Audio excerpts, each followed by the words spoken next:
in the squadron. They called him Bullets, but we call him Greg Kelly. Greg Kelly is on the air on the Red Apple Podcast Network. Have buried their children with this war and the dignified transfer. 3 casualties coming back to America from overseas, and that's got to be incredibly tough. Very, very tough. What can you say? What can you do? Flag draped coffins. Our country, I like to believe, takes care of the fallen families, and thank God we have organizations like Tunnel to Towers. And I know the government actually does show a lot of class. Actually, you know, they have the in-person next of kin notification. You know, I think that's really, they've made movies about this. Taking chance, that officer who goes with his fallen friend from Afghanistan all the way home. They fly, they escort the body all the way back, and those coffins coming off. And if you're the president, you know it's your decisions that led to these deaths. There are very few people in the world who can relate to what he's going through. And of course, it's much worse for the parents and the brothers and the sisters and the sons and daughters and everybody. It does happen in warfare, though, and it always will. It always will. There's where do we get such men and women? Where do we get such one happens to be from Ozone Park. We'll have more on her in a little bit.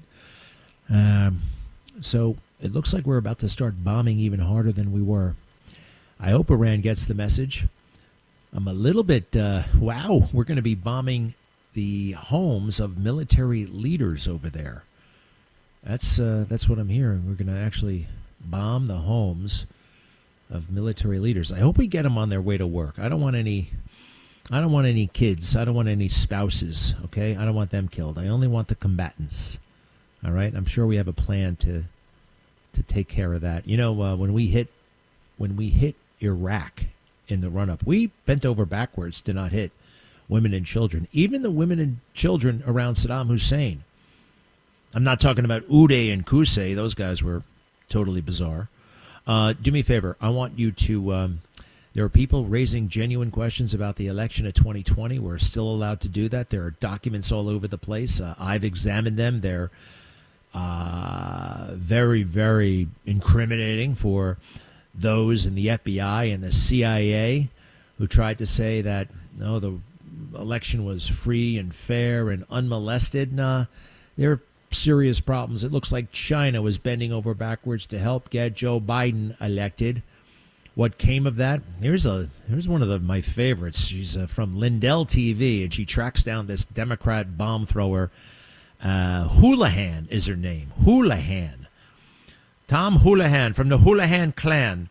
Go ahead and hit that, please. Let's see, if you don't mind. It is cut 19.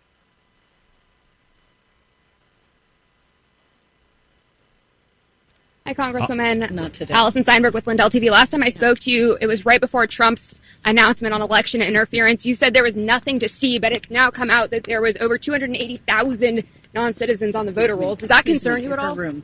Does that concern you at all? That's laughable. That's all I'm going to say about that. These are declassified documents. That's ridiculous. Why is it ridiculous? Because it's impossibly wrong and absolutely fake news, and you're irresponsible for reporting those kinds of fake stories to the American people. Sure. It's not fake. These documents are real. You think they're just made up? They're just fake documents?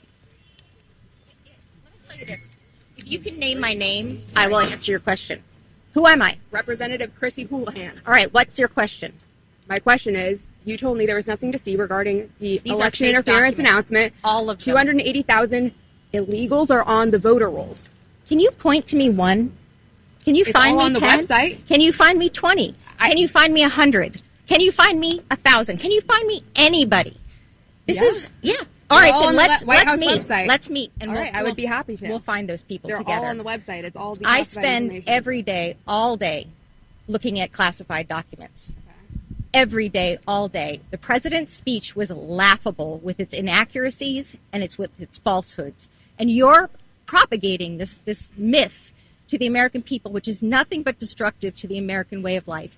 And you should feel embarrassed. And on that note, if you want to follow up, you can reach her.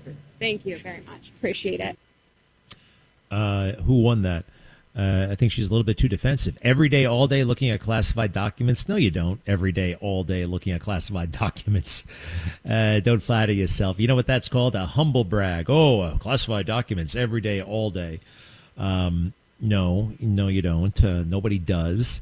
And classified documents are only going to tell you so much. But in this tranche of classified documents, we see within the deep state a raging debate and a raging effort to keep the idea that China wanted President Biden elected instead of President Trump. They want to keep that information away from the president. Congressman Houlihan, as you're looking at these documents every day, all day, I assume you've seen this. I assume you've seen Special Agent Flores in the FBI office in Albany saying that she's running a shadow government to keep this information away from the president. What do you have to say about that? Is that fake news? Is that document somehow manufactured or not real? What's going on there? Why are you so indignant about all of this? Indignant, and you're doing great destruction. How is this destruction? You know it's destruction? Shutting down any and all conversation about this. And if you look around, other than me and a handful of other people in the entire country have actually taken a look at these documents. And, man, there's a lot here. There is a lot here. I went through it going back to Thursday, Friday, all weekend. Yesterday did a huge thing on it. And we need more. We need more information. President Trump is not wrong. There's something suspicious. There's something wild in their resistance to this. Here's Elizabeth Warren, I believe the same reporter from Lindell. Go ahead and hit that one if you don't mind. Carlos, my friend. Hi, just a quick question for you. I know you're vehemently opposed to the Save America Act, but does the recent revelation in New Jersey with the aliens who are actually registered to vote change your opinion on getting that legislation passed? Look, it is already illegal for someone who's not an American citizen to vote. Period. But there's at least 400 aliens that did vote. There are already laws to prevent that. Well, and if people have violated the law, then they should be prosecuted. Easy. Anything's actually going to happen. I thought Democrats always said that there's no evidence of. I don't understand why you want laws that are already there. That makes no sense. But I thought Democrats said illegals never vote, but obviously they do, right? Thank you, Senator. Thank you, Senator. Bye-bye. They run away. Boy, they run away. So where is this going to go? I don't like that anything related to the election is seen as too hot to handle. You just don't go there. You see Fox News, they don't touch it. They don't say anything about it. Now, part of it is, I think it's Rupert Murdoch and his beef with President Trump. It's a billionaire jealousy thing. Is it legal? Is it legal? I don't know. I don't think. I mean, who's going to sue you? Who's going to sue you for raising questions about what was China's role in all of this? Is China going to take you to court? Is some ex-FBI agent going to take you to court? This is still America. We're allowed to ask these kinds of questions. Don't you think? Hey, by the way, when it comes to enforcing our border and citizenship and making sure that illegals are deported, you know who was actually pretty good at that? Barack Obama, baby. Barack Obama. 15 years ago, Barack Obama was under fire from his own party for being too gung-ho when it came to enforcement of our border and of our citizenship requirements and getting illegal alien criminals out of the country. This is pretty wild. Cut 4, if you don't mind. PBS Frontline 2011. Cut 4. As a candidate, he promised to fix the immigration system. The system just isn't working, and we need to change it. As president, Obama cracked hard. What did he give us? 1 million people been deported. Frontline, the investigative reporting workshop, and correspondent Maria Hinojosa investigate Obama's tough immigration enforcement. Hasn't the president ended up enacting the Republican agenda? What the president is doing is enforcing the law of the land. Examining his promise to deport hardened criminals. 1,000 murderers, 6,000 sex offenders, 45,000 serious drug violators. While critics say the program has swept up thousands of immigrants with no criminal record. A mother who had a broken taillight being separated, maybe forever, from her children. They don't understand how their mother could have been thrown out of the country. Wow. That Obama meant business. That's 2011. 2011. And the left was giving Obama a hard time for deporting people, which is, it's all in the rule book known as the law. How did they make everybody change? How did they do it? It might have been the Central Intelligence Agency. You know, my friend Tony Robbins. I've actually met Tony Robbins before. Great guy. I went to one of his symposiums. I went to one of those, you go and you yell and you jump and scream and, you kind of learn these little techniques. And it worked for a little while. I love Tony. But once I found the Bible, once I found God, I didn't really need Tony as much. But I think he's a force for good. He wrote a book called Awaken the Giant Within. And I noticed recently that Gavin Newsom said it's one of his favorite books. And in his book, Gavin Newsom, he talks about Tony Robbins, and he totally botches what Tony Robbins is all about. Totally screws it up. Doesn't understand Tony, doesn't understand anything, he doesn't even understand the definition of basic words. He misuses words. He makes all kinds of weirdo mistakes. That's the thing about Gavin Newsom. His brand is having dyslexia. I have dyslexia. Now, why does he brag about that? Because somehow that gives him sympathy and the idea that he overcame adversity. Like, for him and having dyslexia, there's all this massive political upside. It's like Joe Biden with that stutter. Ooh, wow. Look at what he overcame and look at what he is now. Well, Joe Biden never had a stutter, by the way. That's fake. That is totally fake. They made it up. I know the guy who made it up. I know when they made it up in 1987 to make Joe appear more interesting. Because he's a really white bread, bland guy, actually. Very greedy, but white bread and bland. So if you have dyslexia and you're a politician, wow, isn't that great? I have dyslexia. Well, it's also a reading disorder. And when you have a reading disorder and you're the governor, or God forbid you're the president, we can't have that. You can't have a guy who doesn't understand the definition of basic words, who doesn't understand the point that he's actually writing, that he's actually making himself. He's drawing the wrong conclusions from the evidence that he writes. It's an amazing book. I'm still working on my review. But I decided, because he botched it so bad, I wanted to make sure I understood what Tony was all about. And I found myself reading the Tony book. And Tony writes something fascinating in there, and I didn't know this about him. He worked with the Army and the Pentagon and the Central Intelligence Agency. Listen to this. My work was so successful, this is Tony Robbins, that I also went through top secret clearance and had a chance to model one of the top officials in the CIA, a man who'd worked his way up from the bottom of the organization. Let me tell you that the skills that he and others like him have developed for shaking another person's convictions and changing their beliefs are absolutely astounding. They create an environment that causes people to doubt what they've always believed, and then give them new ideas and experiences to support the adoption of new beliefs. Watching the speed at which they can change someone's belief is almost scary, yet it's powerfully fascinating. I've learned to use these techniques on myself, blah, blah, blah, blah, blah, blah, blah, blah. The part about the CIA being able to change beliefs and stuff like that, I want to know, how did we get Drag Time Story Hour for children? How did we get millions of people to believe that they're transgender, that their children are transgender, and other people to believe that if children want transgender, their parents shouldn't know and they should get radical, life-altering, body-altering surgical mutilation to their genitals. I don't think that just happens. And I don't think that just happens because LGBTQ groups start pushing it. It's deeper than that. And I'm talking deep state, deeper than that. Be right back. Greg Kelly on the Red Apple Podcast Network.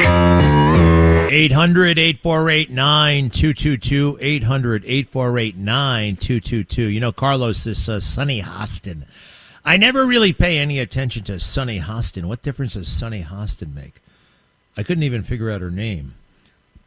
I just said the one with the stringy hair who seemed to resent everybody else on that show. The View. Nobody watches The View. Nobody cares about The View. I mean, I literally have a policy. I'll only talk about The View. Well, I'm violating my policy. I hardly ever talk about it, all right? I'm serious. Like Greg Gutfeld, who I love, half of that show is about, oh, my gosh, they said something stupid on The View. Who cares? This is a free country. You're allowed to say stupid things. But Sunny Hostin, you may remember, you saw the other day, you know, she's rich, and she's always talking about her black son and her black son being profiled. Well, her black son was arrested for hanging around the train tracks. I can tell you're not allowed to hang around the train tracks. I learned that when I was 7 years old. We were putting pennies on the train tracks, and the cops chased us away. If you went for a jog on the train tracks, you're going to get busted. And Sunny Hostin came down there and kind of threw her fame around and got the son off, or you know, just was kind of using her privilege. Anyway, it turns out that she was a slave. Her ancestors owned slaves. Did you know that? Yeah, her ancestors owned slaves. That guy, that professor from Harvard, figured it all out. Now, she said recently that she's deserved reparations because she's black and the descendant of slaves. No? Thank you, Professor Gates. She is the descendant of slave owners. So she's got to pay the descendants of slaves. All right? So she was a slave owner, her family was. Greg Kelly, entertaining and informative on the Red Apple Podcast Network. All right, well, I got to be honest. I don't know what the hell to make about the Iran situation at this point. Excuse me. It looks like we're bombing, but some ships are getting through the Strait of Hormuz. The blockade may be back on, but I'm hearing about a deal any moment now. What the hell is going on? The one who knows, who's been able to see through all of this from the very beginning, General Blaine Holt, U.S. Air Force retired. Welcome back, the master strategist. We're so grateful to you.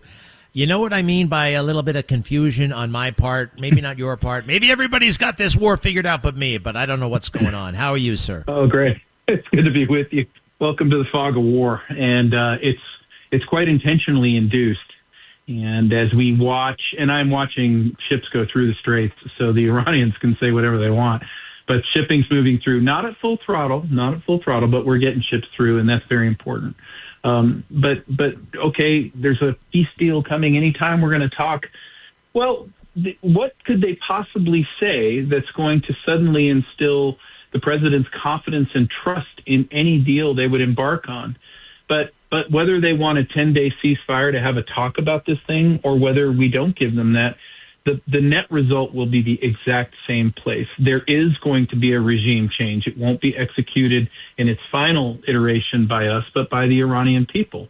We're decrementing the IRGC's combat capability in real terms right now, taking away infrastructure, taking away basing, taking away their ability to communicate. And there's organized guerrilla groups in 3 zones of the country right now that are getting ready to, when we tell them we believe the IRGC is weakened enough, go get on it. It's your country. Take it back. And that will probably take longer. And it will tick off so many people, because why won't we put boots on the ground? It's like we learned our lesson in Iraq and Afghanistan. President's on a really good path here. And people can get frustrated. But look, the right things are happening. All right, well, let's talk about boots on the ground, because I'm like getting into I'm working myself into a space where, hey, maybe we're going to have to put some boots on the ground. You know, look, everybody's shooting their mouths off about this war at all times, and sure. Clark Island and Pickaxe Mountain, whatever. and it's going to take boots on the ground. Now, and even, General Kane yesterday seemed to say that, yeah, you can only do so much with air power. What was that all about? Go ahead.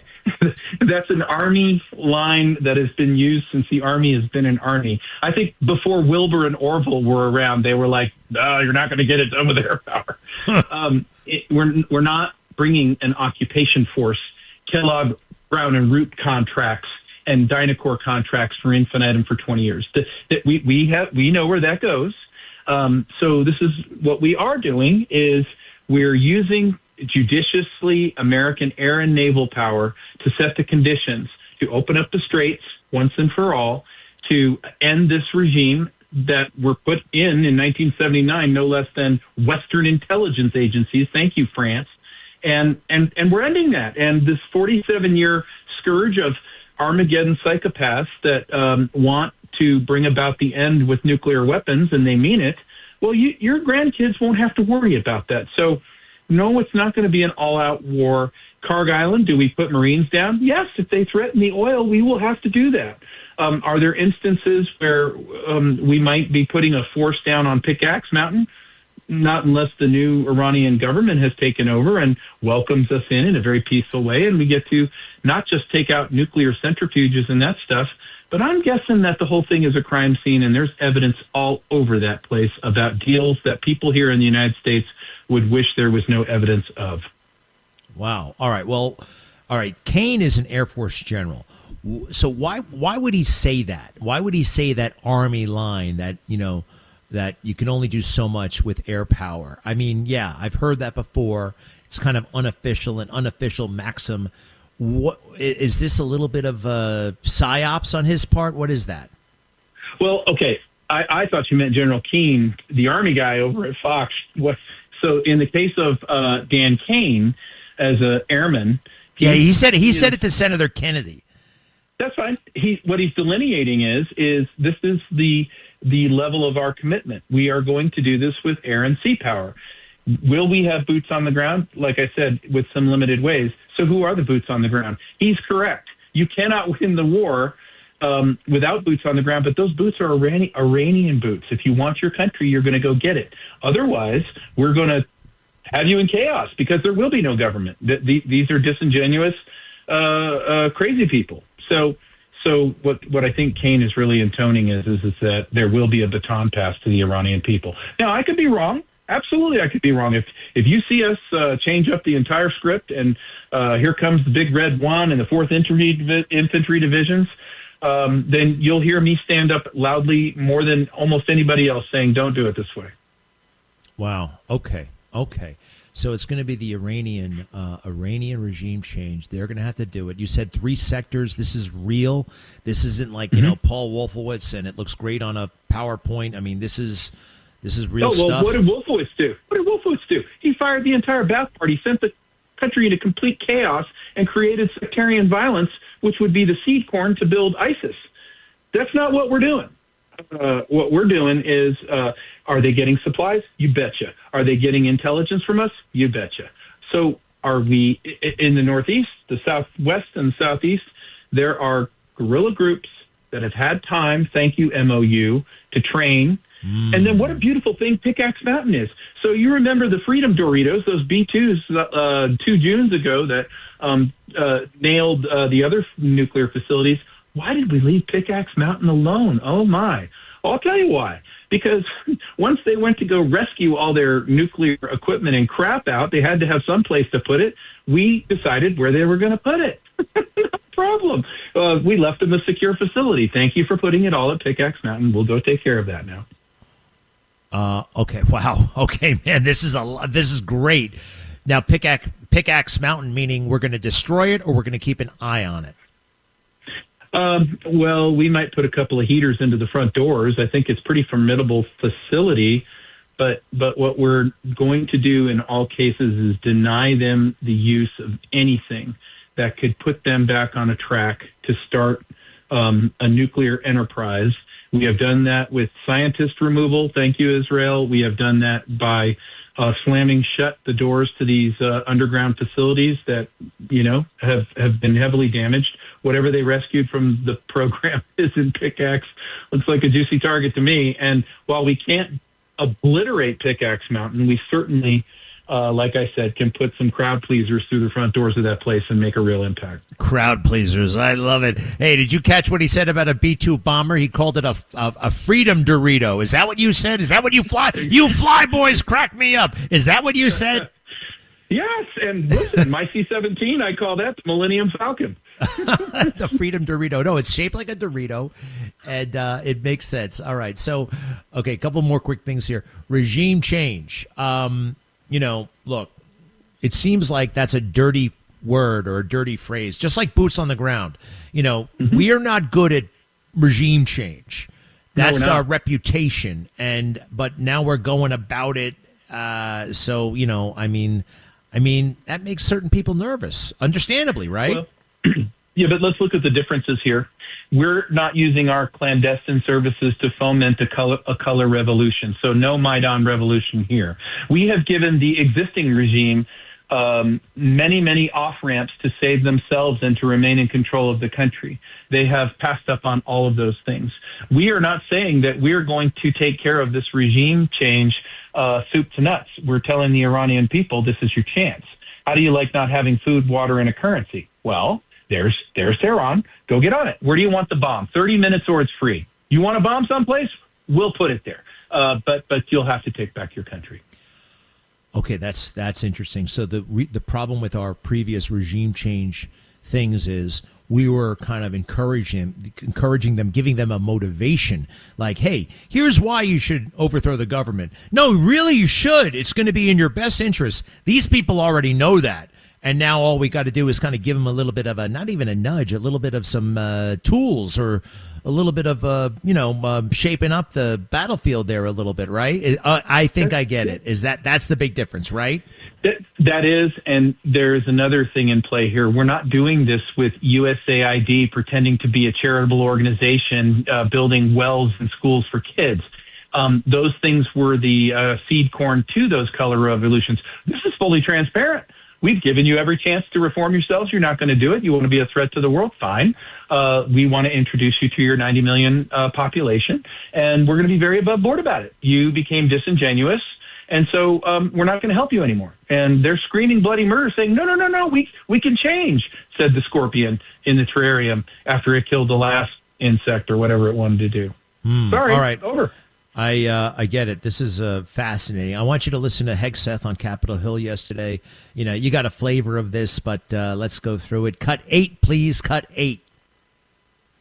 I would take issue with your characterization that we started this war. Iran started this war 47 years ago, and they've killed thousands of Americans, including our brothers on the battlefield in Iraq. Iran has been targeting us for a long time. Which is true. Was it obliterated or wasn't it? What's the status? The nuclear sites under Midnight Hammer were obliterated, but Iranians foolishly continued to attempt to pursue nuclear capabilities, which is why we destroyed their defense industrial base and so many of the other capabilities to ensure they can't get to a nuclear weapon. See, we're staying laser focused on the objective, and you're trying to make campaign commercials. No, we're and not. That's fine. We have political leadership. You don't have a strategy. You don't have a long-term plan to actually win this war. Win the war. The men and women are going to be able to do it, but they need to have leadership. When will you show leadership? We have leadership. When will you show leadership? Why don't you show some leadership and stand up to your fellow Democrats who won't fund the troops, who stand and play partisan politics while you don't give us the money? You want to stand up here and talk about the troops? You won't show any political courage to actually fund our department because you have Trump derangement syndrome and can't actually commit to anything meaningful. So I put this on you, Senator. All right. So, when you see the skirmishes, I give advantage Hegseth, but I have a bit of a problem, and I don't want you to drag you into it, but, some of this stuff, he did not have to resort to Trump derangement. These are thoughtful questions, and some of them were thoughtful questions, and they deserved more thoughtful answers. He reverted to, support the troops, defend the troops, our brothers and sisters in arms, that kind of stuff, because he's not good on the specificity stuff. Granted, at times you should not be specific. What did you make of his testimony yesterday? I mean, is he fulfilling the strategic? Is he facilitating the strategic end to all this stuff, or is he just flailing, trying to get through it? I don't think he's flailing. I certainly appreciate that he aggressively engaged in the debate with them, but the style is not an area where I would coach him to matching energy for energy. In fact, I would do the opposite. I think he'd be more effective. And again, I am very appreciative that the secretary took him on. He should be doing that. Don't use the buzzwords of the day, but what I would appreciate is an opposite energy, almost an ice water in your veins, clinical. This is what we're doing. This is what you have said. You can either pay for the troops or not pay for the troops when they're in harm's way. You've paid more for Ukraine than you have paid for the United States military. You supported a 20-year war that went to a complete nowhere, and yet here you want this done in 5 months. But if he could have done, I think that path, and I'm agreeing with you, is a more effective razor's edge path, a professional path. But I certainly understand his zeal and his passion for wanting to stand out in front of our armed forces. And so I'm not castigating the secretary. It's just I would urge a reconsideration of style. Hey, that's amazing. You just said we spent more on Ukraine than on this thing? Really? Yeah. Wow. Absolutely. What's the total on Ukraine about? What do we? I think we're north of $300 billion. That's for sure. And again, at whatever way Ukraine ends up, you're going to see me standing on desk going, "Where's the audit? Where's the audit? I want to know about every nickel. I want to know where every single weapon went. I want to know because right now, I'll tell you what, in Ukraine, there is the luxury shipyards. They are backed up for 4 years making 100-meter yachts, and they're all Ukrainian owners. So go ahead and tell me where the money went. I'm not denigrating the Ukraine valor or military trying to pitch a battle against Russia, one of the top 5 superpowers in the world. But go ahead, tell me where all the money went. I just want to know that it was spent as we had intended, because that one congressman who was screaming at Secretary Hegseth, who said, "You don't have a strategy." Fine, cool. Tell me what the strategy is here, Congressman. Tell me what's going on in Europe. It's Europe, and we're dealing with a nuclear power. So just go ahead, lay it out for me. One more thing before we let you go. I've heard this talk about we're going to start targeting, and I don't know where it came from, and it maybe came from, I don't know, but we're going to start targeting the homes of some of these senior military leaders. And maybe that's fine, maybe that's not so fine. I immediately think, quite frankly, I think about Hegseth and his family. I don't want them targeted. You know what I mean? Is it going to be a tit for tat kind of thing? Where is this coming from that we would go after their homes and target individual military leaders? And is that a legitimate thing to do in warfare? I'm not a lawyer, but I don't think that's a legitimate target if you're going to take out somebody's home with family members in it. Now, if it's their home and you've caught the leader and you can isolate that the leader is there by themselves, well, that is in play. That's a legitimate military target. But you start putting innocents, and we would assume that their family members around them are innocents. I'm sorry. I would urge reconsideration of that target set. And where is this talk coming from? I've heard, I don't know where it took off, but I've heard it thrown around a lot on social and elsewhere. Do you know where this came from? I hope it's not somebody wearing a uniform or somebody who's a senior executive. I just hope it's not coming out of a security professional, because I find that, quite frankly, to be irresponsible. And the reason we have these rules, the reason we engage in these rules, just like we should be engaging in the right POW rules and not waterboarding people, is for this exact reason. We know that when we're taken prisoner, or we don't want our own families at risk when we're serving overseas. So why would we put that into play? Makes total sense. There are a few people who understand the world, like Blaine Holt, everybody. U.S. Air Force General Blaine Holt, retired master strategist and now entrepreneur. Tell us about that company again, because whatever the hell you're doing, I want a piece of it. A mind like this. What's it called? We are Xeriant, Xeriant. Xeriant means the pinnacle of technology, the pinnacle of innovation. And what we're incubating right now is the newest, most advanced technology in building products that you could put in your house. Fireproof, waterproof replacement to your wall boards, spackles and tapes. And we've got insulations, nano coatings, and we've gotten our first contracts. They're coming in right now. We're so excited. And then this next thing we want to do is we really want to build science and technology products that protect American sovereignty. So you hear all about these Havana syndrome, microwaves, all these things that can be dangerous to humans. We want to develop technologies that counter that stuff. We want to protect American rights and American sovereignty at Xeriant. Wow, Xeriant. All right, check it out. Good stuff. General Blaine Holt, we thank you. To be continued, and we'll be right back. Thank you, sir. Greg Kelly, entertaining and informative on the Red Apple Podcast Network. Well, I feel like I know what the hell is going on in the world thanks to that man. 800-8489-222, 800-8489-222. David in New Jersey, hello.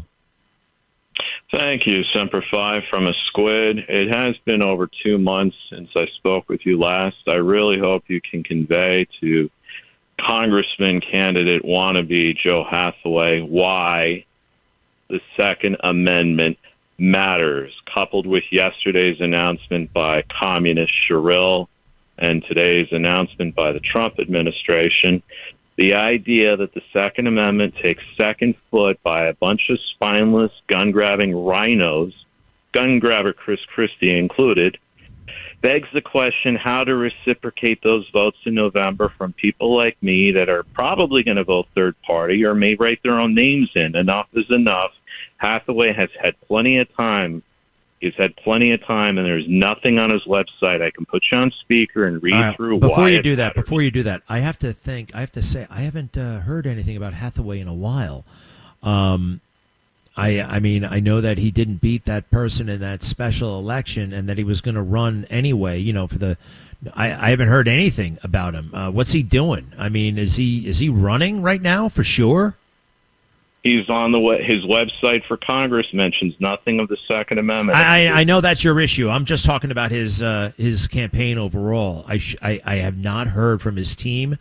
I have not. Let me just see what's going on here. There was a lot of traffic in April, and now let me see here. He's got to be doing something. We got to get him back on the show, and we'll ask him those questions. Okay? No. What do you mean? No, it's not okay. Well, what do you mean it's not okay? What do you want me to do? Back up the Second Amendment. Yeah. Well, I mean, yeah, but it's okay if I ask him questions there, pal, right? Right. I know you meant to say that. We'll be right back.